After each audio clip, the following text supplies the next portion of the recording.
Podme, podcast recharge and relax.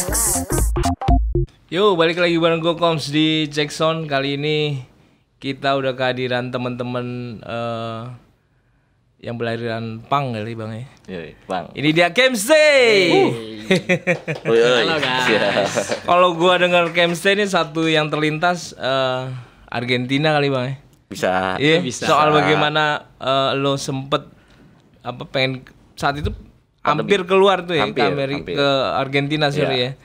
Ceritain dikit bang kali bang. Ini kan jadi kalau bisa dikatakan kayak gogon gitu, gosip seputar underground gitu. Boleh juga tuh gue deh. Kita pakai. Tagline baru. Kemstay mana yang mau ke Argentina gue lagi ngeri Cuma banget. gagal ya. gara pandemi. Gue bilang gila keren banget nih band punk bisa sampai luar ya. Mengharumkan nama Indonesia juga salah ya. satunya itu. Gimana bang ceritanya bang? Dulu di tahun 2018 sempat berkenalan lah di salah satu media sosial. Kita berkenalan, terus dia punya sebuah program gitu yang nantinya di 2020. Dari 2018 itu dia udah mulai seleksi. Oke. Jadi nggak hanya di band Argentina, Oke. tapi untuk seluruh dunia. Nama acaranya sih Criminal Fest. Oke. Itu nggak satu genre untuk main di situ. Jadi musik-musik underground bisa main semua. Berarti nggak khusus underground aja ya? Atau underground cuman beda aliran gitu? Beda aliran. Oke. Jadi nggak hanya mematok misalnya punk, nggak hanya punk. Jadi ada metal, hardcore, punk juga, terus ya jenis-jenis musik underground lah. Dan segala turunannya lah. Segala turunannya yoi. Emang turunan siapa? Terus 2 tahun itu berarti dikurasi gitu Iya, ya sama dikurasi. teman-teman di Argentina sana ya. Dan dia kan sistemnya siarannya di radio dulu. Diputerin dari radio A, radio B. Terus dia kan kerjasamanya dengan radio di Amerika juga di Spanyol. Jadi dia diputer, siapa yang paling tinggi rate-nya Oke. itu masuk dalam kualifikasinya dia. Oh berarti Kemstay bisa dikatakan di salah satu di luar juga udah rate-nya udah lumayan tuh ya. Alhamdulillah. Kalau boleh tahu rate-nya berapa tuh kalau di luar tuh? Waduh. Hitungannya kalau di Argentina soalnya nggak pakai dolar juga ya. Oke, belum sempat dibandingin sama rupiah berapa nih? belum berarti tukerin ya. Tapi lah yang penting cukup lah buat ongkos pulang pergi. Tapi cukup tinggi ya maksudnya yang pendengar di luar gitu ya. Alhamdulillah. Terutama di Amerika Latin. Oke. Untuk khusus Amerika Latin dan Spanyol agak lumayan. Ya, dan hits yang sering diputar di sana judulnya This is Punk Rocker. This is Punk Rocker ya. Oke. Menarik sih. Terus di 2021 kemudian ya terpilih gimana tuh? Apa tuh? Di 2020. 20 ya, sorry 2020 kemudian terpilih mewakili Indonesia. Mewakili Indonesia. Di Asia itu hanya ada 2. Indonesia juga dengan Jepang. Oke. Karena waktu itu sempat ada 3 atau 4 gitu ya. Untuk Asianya, cuma yang dari Singapura sama Malaysia nggak kepilih karena di hasil akhirnya poinnya kurang lah. Oke. Lo dapet poin berapa tuh Kemstay saat itu tuh? 9,9. Kiki ujian nasional gitu ya. Oh berarti itu sebenarnya tiket dibayarin semua tuh ya biar bisa main di sana. Tiket iya udah pasti. Cuma kan kayak apa sih namanya? Paspor. Visa, paspor itu tetap kita sendiri sih. Oke. Nah itu balik lagi kita mutar otaknya. Iya.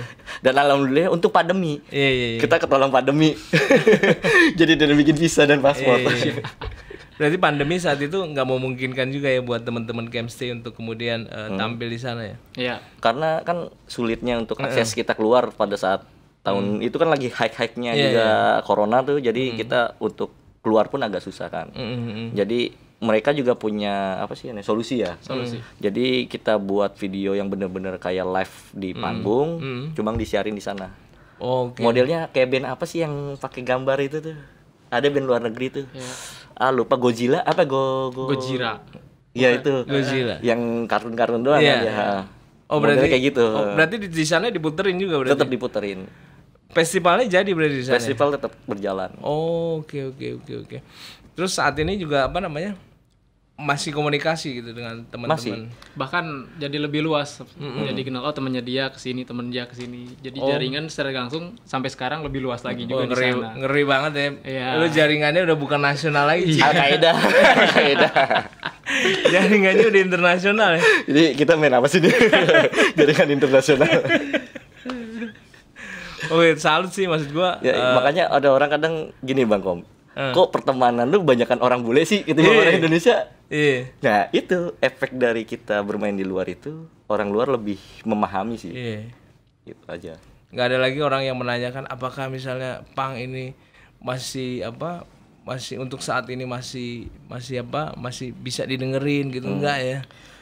Balik lagi sih, kalau buat saya berdua sih punk itu nggak bakal mati sih.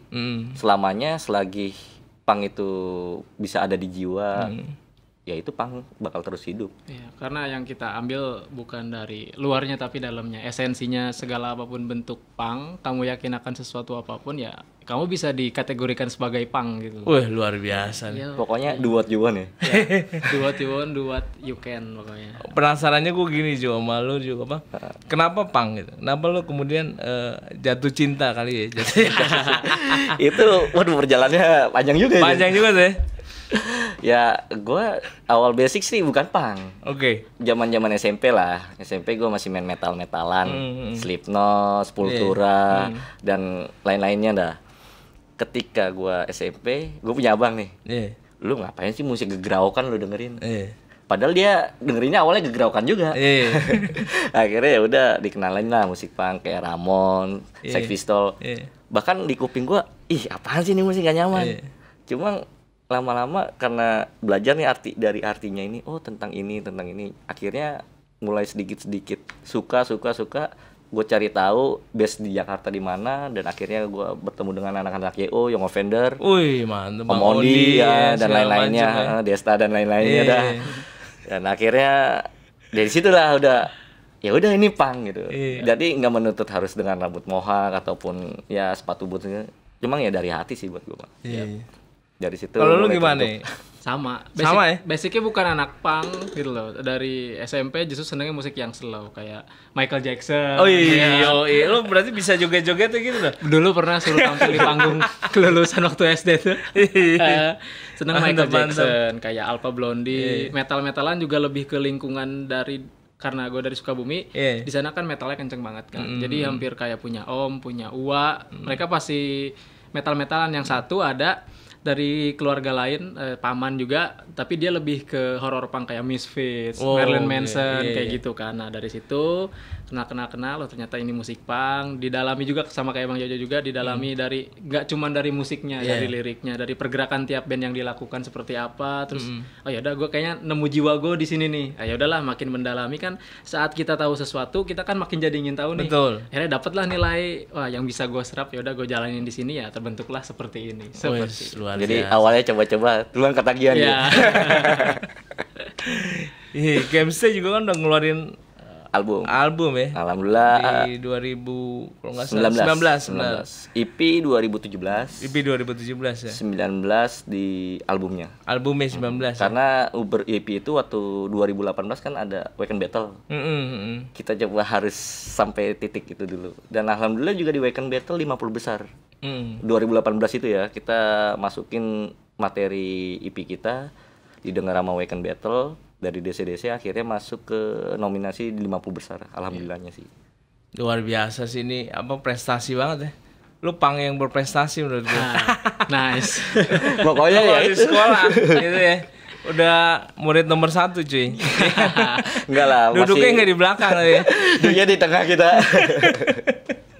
Tetaplah di atas kita juga masih yang lebih banyak, yang lebih bagus banyak lah. Cuma karena nggak terekspos aja mungkin ya.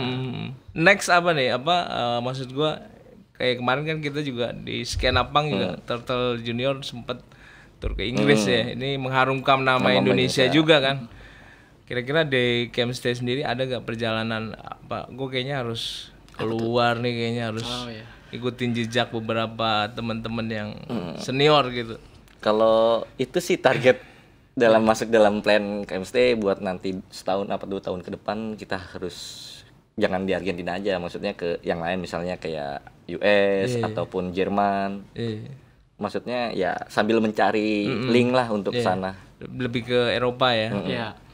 Iya. Kalau gue tanya di Argentina sendiri, pendengar-pendengarnya sempat ada DM atau email gitu gak sih? Banyak ya? Banyak, bahkan ada yang produsernya dia minta beberapa data lagu Camstay buat di mastering di sana, jadi dibikin CD-nya di sana.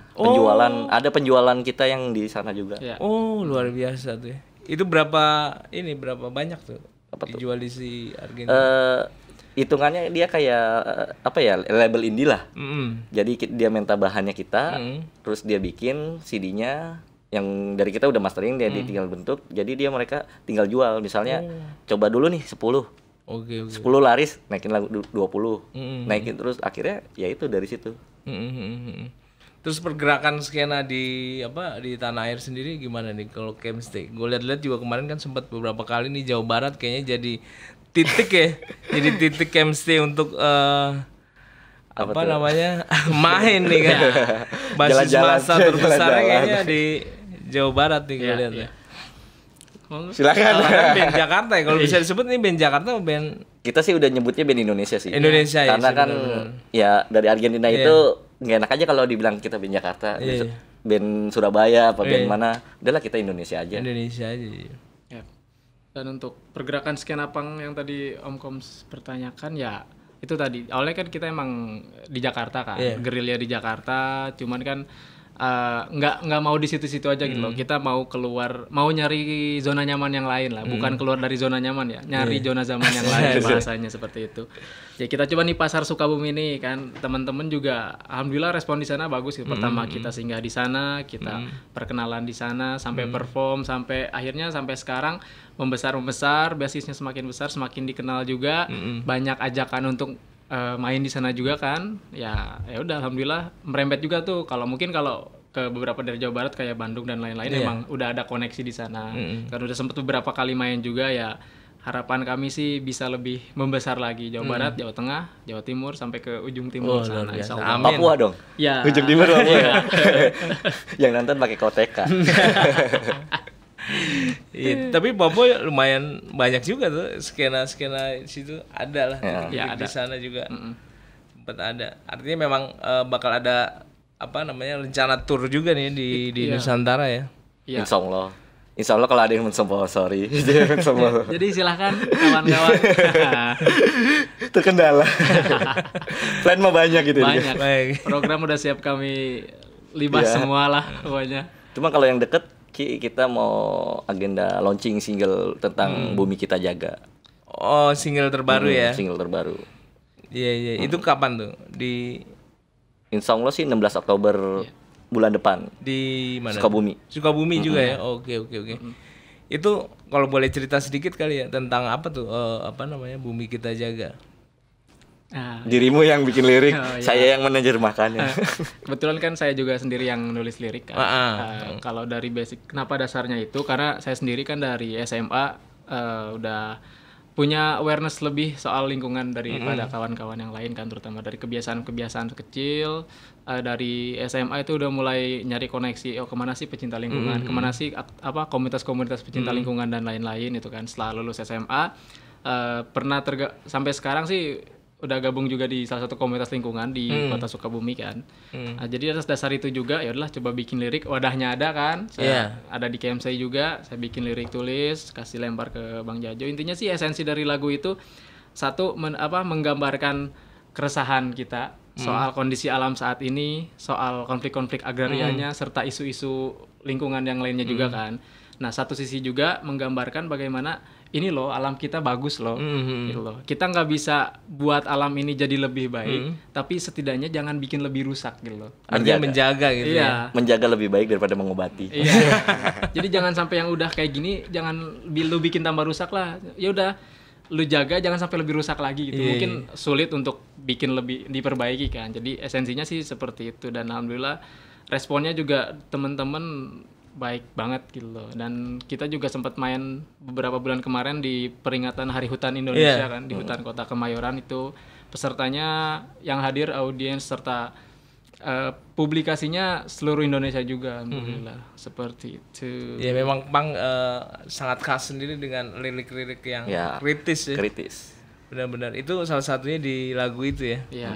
Terus kemudian juga ada lagu kalau nggak salah Pengkhianat ya, itu yang paling apa sih kalau lihat iya kan? Itu konsep yang salah sebenarnya itu lagu. Disalahartikan ya. Saat itu kan kalau gue lihat kan gue dengernya aja tuh di YouTube pas pelajar demo gitu kan. Benar. Itu benar gak sih esensinya ke situ gak sih? Sebenarnya itu lagu nggak ke situ. Nggak ke situ ya? Nggak ke situ. Itu tentang romansa cinta. Oh iya. Romansa cinta juga pertemanan. Oh. Cuma orang ya itu persepsi orang kan kita nggak bisa menerima orang harus seperti kita. Apa yang kita rasa orang belum tentu kan. Nah ketika itu momennya pas dengan momen itu dan akhirnya lagu itu boom juga. Ya alhamdulillah gitu. Alhamdulillah ya. Artinya memang bukan ke situ berarti ya, bukan ke situ, cuma liriknya hampir merananya ke sana kan. Iya makanya kayak perlawanan dan lain sebagainya. Gue pikir juga, dan kalau kita sekilas baca liriknya dan ininya, ini kayaknya street punk sih kayaknya nih kan. Ya kan orang salah juga menilai ininya kan gitu. Padahal itu lagu tentang cinta. Cinta ya. Iya. Itu kebingungan saya buat lagu cinta kenapa jadi begini. Bahkan di pelajar tuh kan sempat ada nyanyian juga tuh kan yang di berapa waktu lalu ya sempat yang turun ke jalan. Nah, setelah kemudian ada lagu dengan tema mengkritik soal lingkungan, kedepannya apalagi nih Camp Stay ini? Soal buatan materi lagu terutama banyak yang udah materi-materi yang udah kami tulis juga gitu, yang sudah dimatangkan, baik yang belum juga udah banyak, kayak isu lingkungan pasti, isu-isu sosial itu pasti, soal cinta-cintaan, kehidupan itu pasti, nanti kebersamaan juga ada. Nanti kalian tunggu aja, kita lagi proses penggarapan album kedua nih. Wah luar biasa, kita tungguin banget nih kan. Album kedua ya. Saya pusing. Iya, terus apalagi nih, gue sampai lupa gue. Bebas ya kan. Sampai lupa gue ketemu. Asal jangan nanya tentang jodohnya aja. Kalau boleh tahu ini kan udah di setengah ini ya, di 2013 kalau nggak salah ya. Iya. Hampir mau satu dekade. Ada gigs yang menurut lo tuh ini keren banget sih nih gigsnya nih? Banyak sih. Banyak ya. Dari 2013 sampai dengan 2022 ini banyak kesan dari gigs, setiap gigs itu banyak kesan. Yang paling berkesan tuh lo apa tuh? Yang paling berkesan di mana ya? Banyak lah Pak. Banyak Rossi Musik sih, terutama Rossi Musik. Rossi ya? Rossi itu asli, itu tempatnya musik-musik gila semua. Iya. Kayak kita harus bahas Rossi nih kayaknya. Menarik nih. Menurut lu Rossi gimana sih, salah satu tempat yang kalau menurut lu aja kayaknya berkesan banget gitu. Tempatnya angker pokoknya. Buat anak musik tuh angker ya kan. Selain Wapres ya. Kalau dulu mungkin Wapres. Mungkin anak sini lebih ke Rossi Musik. Rossi Musik ya. Saat ini kan nggak terlalu dipakai lagi, walaupun kemarin ada RR. Iya, beberapa. Sempet ini ya. Menurut lu Rossi itu gimana sih? Apa jadi kiblat setelah misalnya dari Deja Vu? Ya iya, salah satunya patokan buat musik-musik nggak hanya underground ya. Karena dari situ juga banyak musik-musik yang terlahir gitu ya, dari Rossi Musik itu. Jadi jadi wadah benar-benar acuan untuk di Jakarta ya. Khususnya di Jakarta itu Rossi Musik acuan buat para seniman-seniman musik, buat para sponsor ataupun IO mana band yang harus layak diajak main untuk di skala selanjutnya. Buat gue sih seperti itu. Artinya Rossi juga harus tetap hidup ya. Itu mah wajib ya. Apa kita bikin lagi? boleh sikat. Tapi kan tempat kalau kita lihat kan di bawah juga udah kurang kurang proper lagi. Betul. Di atas juga kan udah miring begini kan, bisa jatuh orang-orang tuh kan. Iya, maksudnya kita cari tempat lagi. Kita buat habitat baru yang serupa. Baru bener. Sepakat. Karena lu sepakat gak sih kalau misalnya kayak Deja Vu, terus kayak misalnya ke atas lagi Poster Cafe ya. Itu kayak menurut gua perlu gak sih diperbaiki atau dibenahi dan tidak mati begitu aja, mati suri gitu aja gitu. Itu sih harus, karena banyak musisi-musisi yang terlahir di situ. Maksudnya kayak dulu Poster, Deja Vu, kayak BK, Jasad kan terlahir dari situ juga. Iya, benar. Dan akhirnya sekarang lebih besar ya, dari gigs kecil gitu ya. Benar. Justru itu ada orang bilang ngapain sih lu main tempat kayak gitu. Itu esensinya tuh di situ sebenarnya. Lebih gregetnya tempat kayak gitu ya. dan gue yakin juga pasti orang-orang yang pernah main di sana dan saat ini sudah membesar punya keinginan yang sama untuk menghidupkan kembali tempat saat mereka di mana muncul dan memulai gitu kan. Cuman mungkin ada 1-2 faktor yang bikin mereka nggak memungkinkan buat itu. Kenapa? Maksudnya gue cuman punya keinginan, ayo lo yang bisa dan punya menghidupkan itu, ayo gerak, kita pasti support kalian kok. Maksudnya seperti itu. Boleh itu ya, kita bareng-bareng ya kita. Gerakin lagi. Balik lagi ke Kemstay nih, tinggal berdua nih, gimana nih ceritanya nih? Ya kan? Lu udah mau main apa? Udah keluar terus segala macam, tahu tinggal berdua nih, gimana nih? Ya, itulah lika-liku kehidupan. Balik lagi sih ya. Om lo yang punya rencana, bukan kita. Kita udah rencana sebagai apapun ya. Karena plan kita juga udah matang banget dengan personil yang kemarin itu.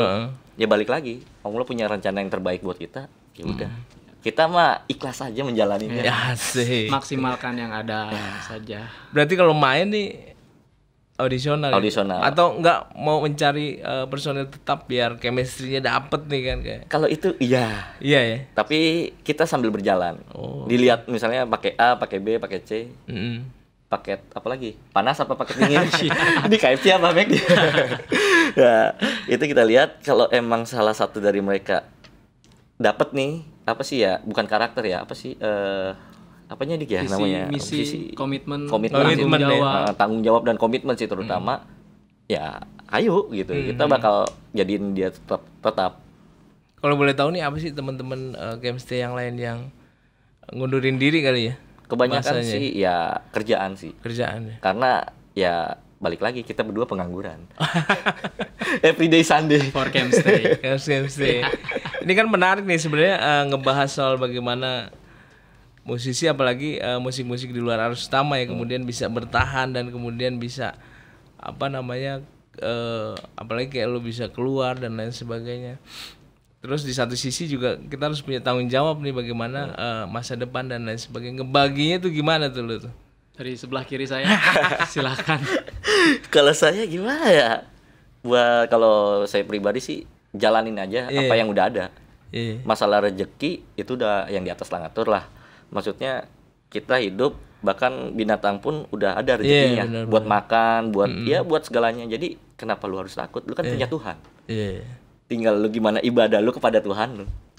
Bahkan nanti Tuhan akan membalikan lagi kepada lu. Udah itu sih buat gue sih. Maha adil gitu ya. Simple, hidup itu sebenarnya simple. Cuma yang rudet kitanya ya. Kalau gue sendiri ya kata Bang Om Koms tadi, ya itu tanggung jawab tetap. Misalkan kita kan ada keluarga juga, keluarga menilai kita juga, lu ngapain sih gitu maksudnya. Cuman kan karena kita udah punya keyakinan sendiri, saat kita punya keyakinan kita ambil langkah apapun itu kan otomatis kita tahu apa yang resiko yang kita ambil, apa resiko yang bakalan terjadi kan, perbandingannya seperti apa. Ya udah, gue yakinnya di sini. Ya udah, saat gue udah terjun ke sini, gue berani ngambil resiko tuh ya tuh, nggak bakalan mungkin gue mundur dan menghapus resiko yang udah gue ambil gitu. Ya udah, kita tanggung terjun, kita jadiin apapun yang terjadi. Kecuali emang udah mepet-mepet banget, udah nggak bisa jalan, udah nggak bisa buka mata, udah apapun, ya udah mungkin itu udah beda cerita lagi. Selama masih punya bernapas, keyakinan ya selama masih bisa bernapas ya. Iya. Berarti totalitas dan loyalitas ya. Yap, betul sekali. Tapi lu percaya suatu saat nanti misalnya Kemstay pun kemudian merajai panggung-panggung besar kali ya. Amin. Kalau itu mah keyakinan kita berdua ya. Bisa ya. Karena ya terkadang omongan itu adalah doa. Betul. Dulu ya itu banyak orang bilang gua tuh sedikit gila lu. Lu orang gila. Waktu itu pernah acara Jacklot. Gua nonton sama teman gua. Itu Kemstay masih di bawah banget. Masih belum ada apa-apanya lah, masih baru nongol.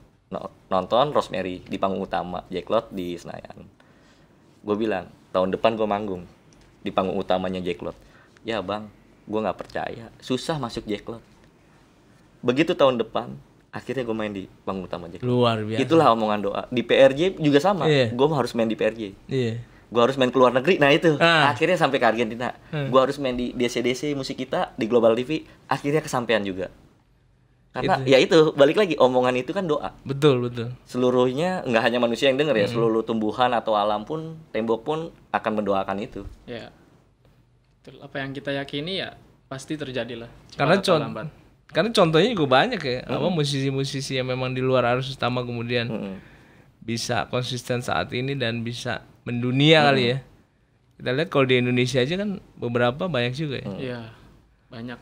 Kayak Nggak kehitung lah kalau dihitung banyak. Cuman bedanya ada yang terekspos, ada yang enggak, itu aja betul, sih. Betul. Gitu. Terus kembali lagi ke MC nih soal lagu sepanjang Jalan Kenangan ya. Ini kan lo cover nih. Iya. Apa nih? Apa maksud gue? Ini kok ada lagu ini gue bilang. Apa nih yang pesen yang pengen lo sampein ke pendengar lo nih apa sih sebenarnya? Satu sisi itu project dadakan. Oke. Tanpa direncanakan. Oke. Cuman kalau misalkan kita mau buat soal pesan apa yang kita sampaikan ya nggak jauh beda dari lagu aslinya lah. Oke. Dalam lirik dan lain-lainnya seperti itu. Cuman kalau buat gue pribadi sepanjang Jalan Kenangan kan kita harus selalu bergandeng tangan. Nah itu dimana kita ingin mencapai suatu tujuan itu harus saling merangkul. Yep. Saling menjaga satu sama lain untuk sampai tujuan itu. Saling support kali ya. Itu dia. Maksudnya ke situ lah kalau saya pribadi. Iya. Oke, mantap nih. Mungkin terakhir nih apa closing statement kali ini. Dari Bang Jojo kali ya. Apa tuh? Closing statement buat teman-teman skena dan Vote Me Friends yang lagi dengerin ini nih. Siap, untuk para Vote Me Friends ya. Vote Me Friends dan skena punk ataupun di luar punk, pokoknya do it yourself. Jangan pernah takut apa yang lu jalanin. Selalu yakin bahwa Tuhan bakal selalu ada samping lu. Keren. Nah, kalau dari gua singkat, jangan pernah lupa cara menghargai. Itu karena beneran saat lo bisa melakukan itu semuanya bakalan berjalan dengan baik. Insyaallah. Amin. Keren. Jangan lupa cara menghargai. Terima kasih Kemste udah hadir di sini nih. Kita suatu kehormatan juga sih. Bisa kita Kemste juga bisa datang sini, bisa gimana ya? Berbagi pengalaman dan lain sebagainya. Sukses selalu. Kita juga apresiasi banget ya buat besar. Potmi juga Bang Koms juga para tim dan krunya. Kita diundang ini kita juga yakin gak sih ini ya kan? Beneran gak sih ya kan? Cuma ya udah ya kan. Ini ya semua udah yang atas yang ngatur sih. Yang penting saling support kita itu tadi. Betul. Itu menarik tuh quotation itu. Saling support ya. Nice. Oke, Vote Me Friends, terima kasih udah dengerin edisi berapa nih ya? Beberapa edisi kali ya. Ada puluhan edisi dari Check Sound. Pantengin terus Check Sound di podme.id. Yuk, see you guys. Peace yo.